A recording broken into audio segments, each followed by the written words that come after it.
दोस्तों, कहते हैं अगर हालात किसी इंसान को तोड़ न पाएं तो वही हालात एक दिन उसे इतिहास बना देते हैं। आज की यह कहानी किसी बड़े शहर की नहीं है, किसी ऊंची इमारत की नहीं है। यह कहानी है उत्तर प्रदेश के एक छोटे से गांव की, जहां सच बोलना सबसे बड़ा अपराध माना जाता था और चुप रहना जिंदा रहने की सबसे सुरक्षित तरकीब समझी जाती थी। उत्तर प्रदेश के एक जिले के कोने में बसा हुआ एक छोटा सा गांव था, जिसका नाम था सरायपुर। नाम सुनने में भले ही बहुत शांत लगता था, लेकिन इस गांव की जमीन में डर बोया गया था और इसकी हवा में खौफ घुला हुआ था। यहां लोग सूरज उगने से पहले उठते थे और सूरज ढलने से पहले अपने दरवाजे बंद कर लेते थे, क्योंकि इस गांव में अंधेरा सिर्फ रात में नहीं, दिन में भी फैलता था। इसी गांव के आखिरी छोर पर मिट्टी और फूस से बना हुआ एक छोटा सा घर था। घर की दीवारों में दरारें थीं, छत से बरसात के दिनों में पानी टपकता था और ठंड के दिनों में ठंडी हवा सीधे शरीर में चुभ जाती थी। लेकिन उस घर में रहने वाली औरत के हौसले इन दीवारों की दरारों से कहीं ज्यादा मजबूत थे। उस औरत का नाम था कमला देवी। कमला देवी उम्र में बहुत बड़ी नहीं थी, लेकिन जिंदगी ने उसे बहुत पहले बूढ़ा बना दिया था। उसके चेहरे पर समय से पहले झुर्रियां आ चुकी थीं और आंखों में एक ऐसी थकान थी जो सालों की मेहनत और दर्द से पैदा होती है। उसका पति सालों पहले एक सड़क हादसे में गुजर चुका था और उस दिन के बाद कमला देवी की जिंदगी में सुबह और शाम के बीच कोई फर्क नहीं बचा था। हर दिन एक जैसा था, मेहनत, दर्द और जिम्मेदारी से भरा हुआ। कमला देवी रोज सुबह 4 बजे उठती थी, अंधेरे में चूल्हा जलाती, सूखी रोटियां बांधती और बिना किसी से शिकायत किए खेतों की ओर निकल जाती थी। दिन भर दूसरों की जमीन पर मजदूरी करना, धूप में पसीना बहाना और शाम को घर लौटकर अपनी इकलौती बेटी को सीने से लगाना ही उसकी पूरी दुनिया थी। उस बेटी का नाम था राधिका। राधिका बचपन से ही अलग थी। जब गांव के दूसरे बच्चे कंचे खेलते थे, नदियों में नहाते थे या बेफिक्र होकर दौड़ते थे, तब राधिका टूटी फूटी किताबों में अपना भविष्य ढूंढा करती थी। उसके पैरों में ठीक से चप्पल भी नहीं होती थी, लेकिन उसकी आंखों में सवाल बहुत बड़े थे। सवाल अपनी जिंदगी के लिए, अपनी मां के लिए और उस सिस्टम के लिए जिसने गरीब को हमेशा नीचे ही रखा था। कई बार स्कूल की फीस नहीं भर पाती थी तो मास्टर जी सबके सामने डांट देते थे।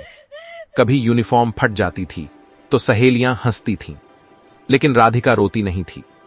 वह हर अपमान को अपने दिल के अंदर कहीं जमा कर लेती थी, जैसे कोई बीज बो रहा हो जो सही समय पर पेड़ बनेगा।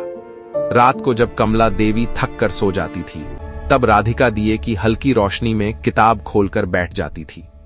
उसकी मां कई बार उसे देखकर कहती, बेटी इतना मत पढ़, आंखें खराब हो जाएंगी। और राधिका हल्की सी मुस्कान के साथ जवाब देती, मां, अगर मैं नहीं पढ़ूंगी तो हमारी जिंदगी कभी नहीं बदलेगी। लेकिन सरायपुर गांव में जिंदगी बदलने का हक हर किसी को नहीं था।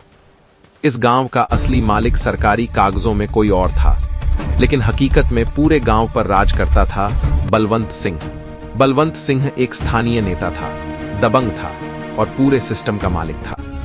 पटवारी उसी के इशारे पर चलता था, थाने का दरोगा उसी के सामने सलाम ठोकता था और चुनाव के वक्त वही तय करता था कि किसे वोट देना है और किसे नहीं।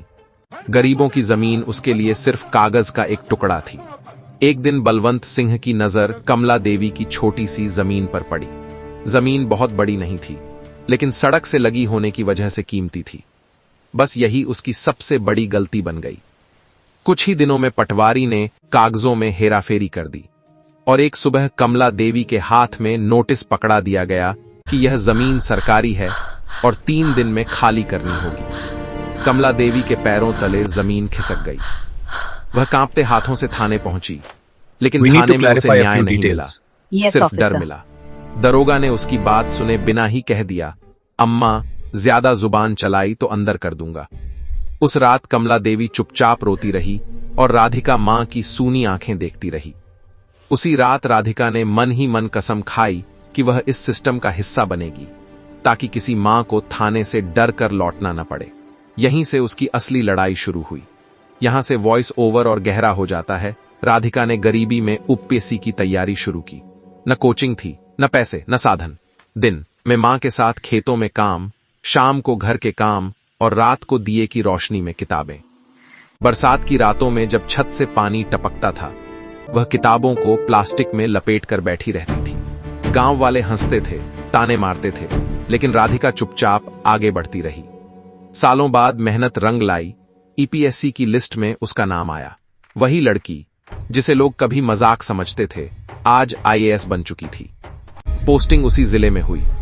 डीएम बनकर राधिका जब कुर्सी पर बैठी तो सबसे पहला नाम जो फाइलों में दिखा वह था बलवंत सिंह। इस बार सिस्टम गलत हाथों में नहीं था। अवैध कब्जे टूटे, पुलिस लाइन में खड़ी हुई, नेता जेल पहुंचा। This is a mistake. आज कमला देवी खेतों में मजदूरी नहीं करती और गांव वाले उसे आईएएस की मां नहीं, हिम्मत की मां कहते हैं। दोस्तों, गरीबी इंसान को कमजोर नहीं बनाती, डर बनाता है। और जब डर टूटता है तब इतिहास बनता है। दोस्तों, वीडियो अच्छा लगा है तो चैनल को सब्सक्राइबर करें।